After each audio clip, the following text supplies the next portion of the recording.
Well, hello. It's Brian. Chicago has been very crazy as of late. Anybody who follows the news probably knows what's been going on here. Very uncool. And you know what? When stuff like that happens, you just want to get away. So I'm getting out of the city. I'm going to Wytchwood.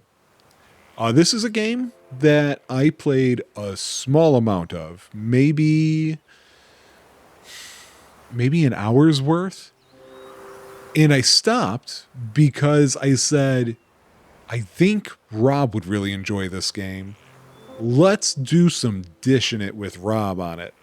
However, Rob is in the process of moving from one home to another.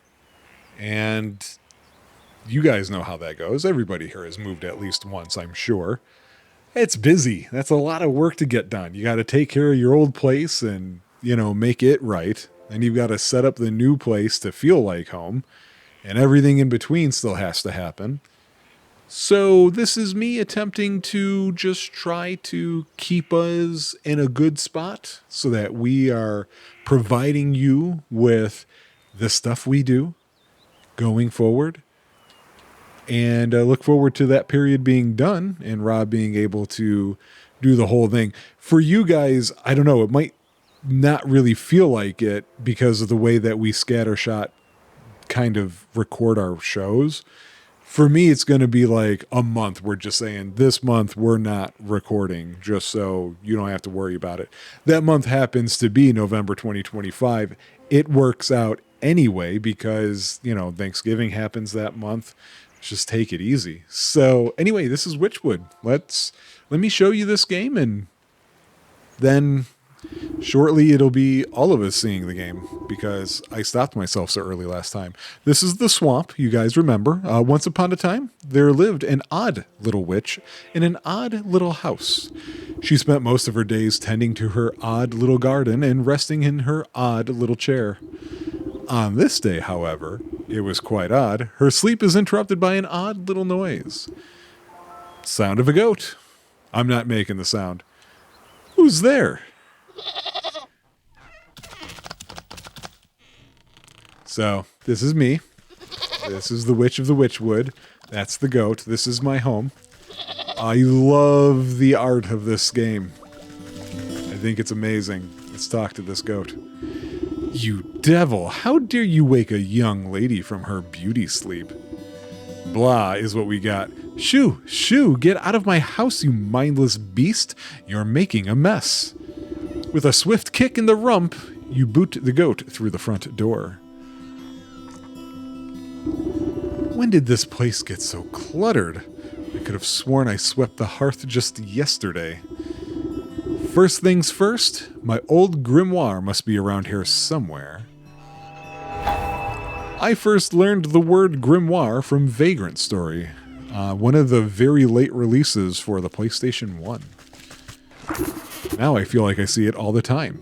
All the time in indie games. It's weird. That was a Squaresoft released game. It's a game that takes place in the evilest universe of Final Fantasy.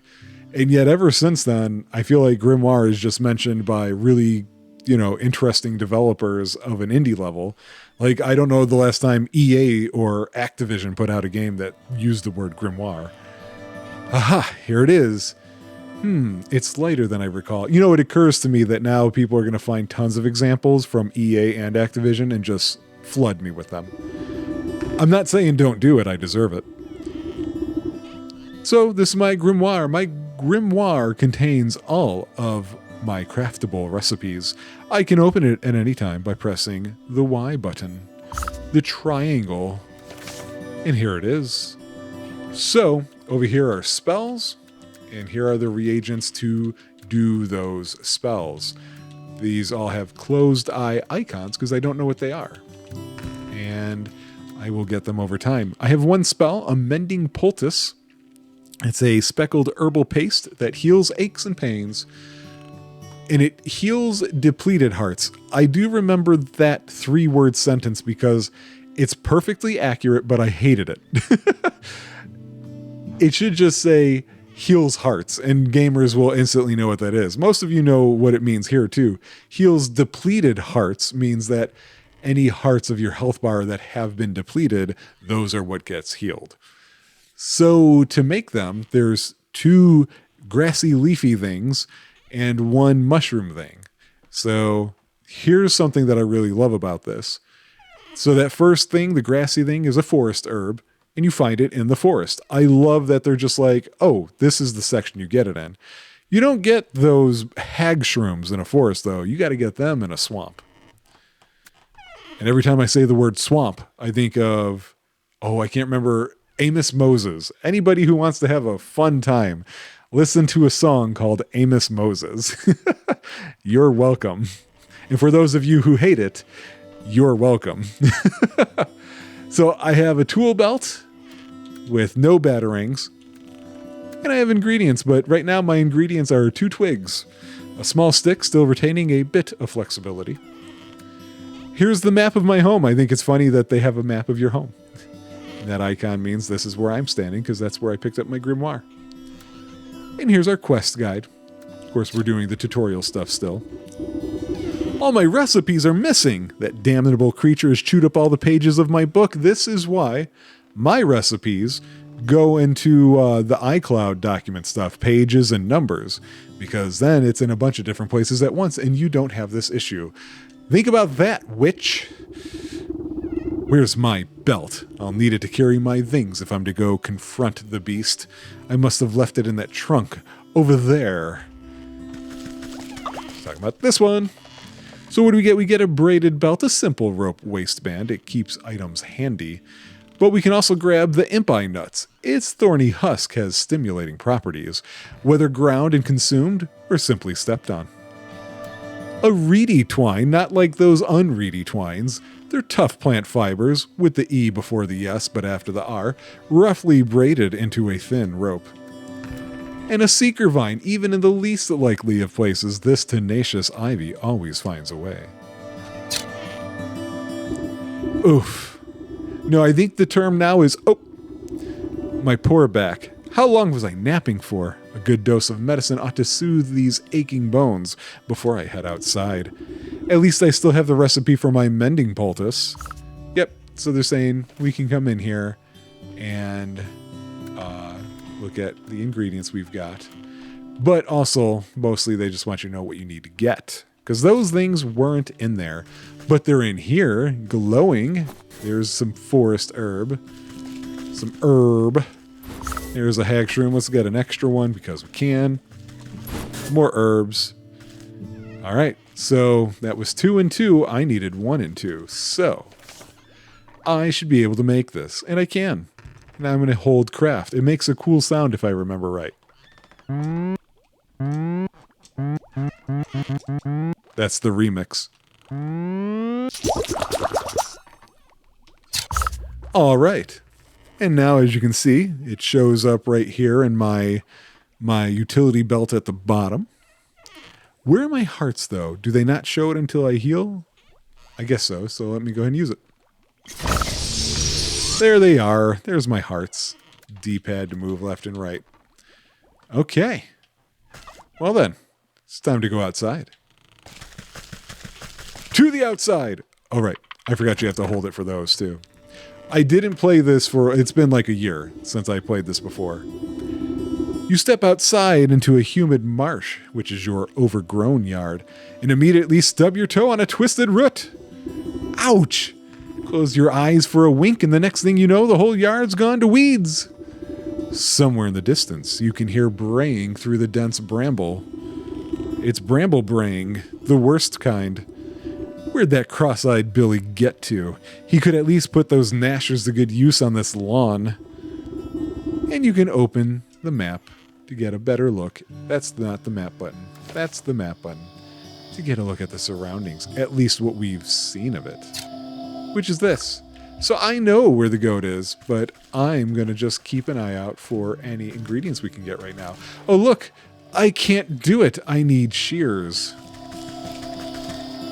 And this seems interesting, but there's nothing I can do with it. Curious. I can pick up seeker vines, however, with no problem. That looks like a chest, but I'm sure it's not important. Certainly won't be back here soon. Oop, hang on. There's hag shrews to be had. Is that all you've got to say for yourself? Oh, hairball. The goat coughs up a disgusting hairball. Ah, yes, hello. Hello. Can you hear me now? Apologies, it's been so long since I've used a mortal vessel. Yuck. There's dirt in its mouth. Puh, puh. You can talk? Of course I can talk. Has your mind become so filled with cobwebs that you've forgotten your old friend? You wound me, madam. It's good to see you up and about. I was beginning to wonder if you'd ever awaken, though I suppose time flows strangely in this place. Anyway, I've come to collect. Do you have the amount we agreed upon? Amount of what? Oh dear, if you really don't remember, we should go over the contract details again. Down there. The goat nods its head towards the ancient stone gateway looming nearby. And just how am I supposed to get through that solid rock? You're the one who sealed it last. Take a closer look and I'm sure it will come back to you. So now we're going to open our witch's eye to inspect objects and creatures and discover their weaknesses. We do that by pressing this button. You can see the goat. It'll help you out. Trust it. But you can see other things, like if I didn't pick up the hag shrooms, they would highlight here as well. But we're worried about this, the stone pillar. It's an unusually large standing stone wrapped with enchanted engravings, but it has a weakness to unveiling powder. Don't underestimate your senses, my dear. You may be old, but you can see things others cannot, hidden weaknesses lying below the surface. I can see it now. There are shallow runes etched onto the surface of this stone, but they are too faint for me to read. A powder of unveiling ought to do the trick. If you hadn't made a snack of my book, I wouldn't have to retranscribe my recipes. I shall not be held liable for any losses or inconveniences incurred as the result of abyssal possession. By inspecting objects and creatures, you can learn new recipes to craft in your grimoire, which we did. It's this one, the unveiling powder. We've got what we need as far as hag shroom and seeker vines and imp eyes go, so we're done. Bump, indeed. So we did it. Now we can use it. And we revealed... Smear a handful of the glowing powder onto the runes of the doorway. A cool blue light emanates from the glyphs and envelops the entrance in its aura. You squint, attempting to discern the meaning of the letters. They appear to be in some obscure runic alphabet. What gibberish is this? It looks like it was carved by a frightened hen. It must be written in the umbral tongue. Allow me to translate. The goat steps up to the doorway and pauses. Well, what does it say? The goat swings its shaggy head towards you. Dark matted wool obscures the creature's beady eyes. I cannot see. Unbelievable. What help are you then? I didn't come here to help. I came to collect. Now do something about this mop of hair, would you? Fine, fine. I think I have some rusty old shears down in the garden.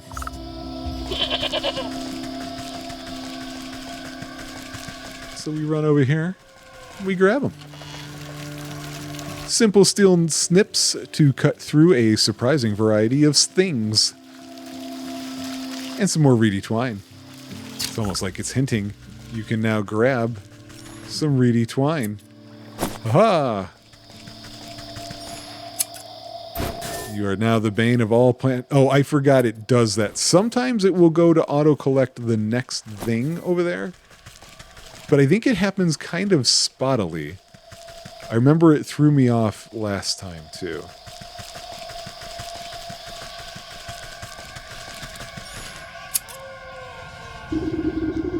A quick snip with much protesting and a nicked ear. You shear away dumps of dirty hair from the goat's eyes. Ah, much better. Oh my, were you always this grotesque, or is my memory failing me as well? Watch your tongue, or I'll give it a good snip, too. I've always worn this tea kettle. Now, can you read the runes or not? Yes. A space beneath, she sleeps alone. Tokens given up to the unknown. Fires of 4 shall unroot the stone. Braziers burn and await the crone. Crone? Who's it calling a crone? What are these tokens I'm to burn? Perhaps you ought to take a closer look at those braziers. We will. This is an ash-caked brazier. The remnants of its last burn are barely discernible for the time since. It needs a blue feather. Not like this one, little remains in this brazier, but an undeniably acrid smell. It needs dog hair. This is a crusted brazier. Some past contents have left a hard residue within. It needs frog slime. And finally, the glinting brazier. The inside catches the light just enough to suggest some past iridescence. Let's give it a shiny stone. Dog hair, bird feather, frog slime, and a shiny stone. I don't suppose you swallowed up any of those things while I was asleep. I don't think so, but feel free to sift through this creature's leavings if you want to be completely sure. However, there's a whole world outside this little swamp, you know. See that gateway over there? The one with the lovely green flame? I guess a brisk walk in the woods would do these creaky joints some good. Too much time indoors is bad for the humors. The humors. It's just so unreliable.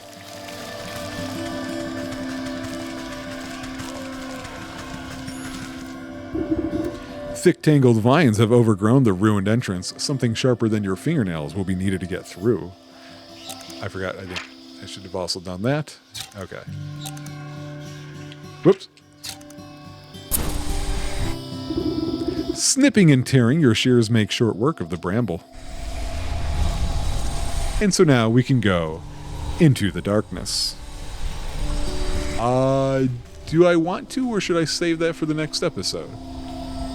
You know what? I think I'm gonna save that for the next episode. So I don't have any intention of beating this game. I don't know how long this game is. There's a lot of recipes, I can tell you that much. But this is about the point when I played it on my own about a year ago, I went through this and I walked around a little bit before I said, I think Rob should play this. And then I waited a year and now Rob's not playing this. So anyway, I will see you guys on the next episode. Take care.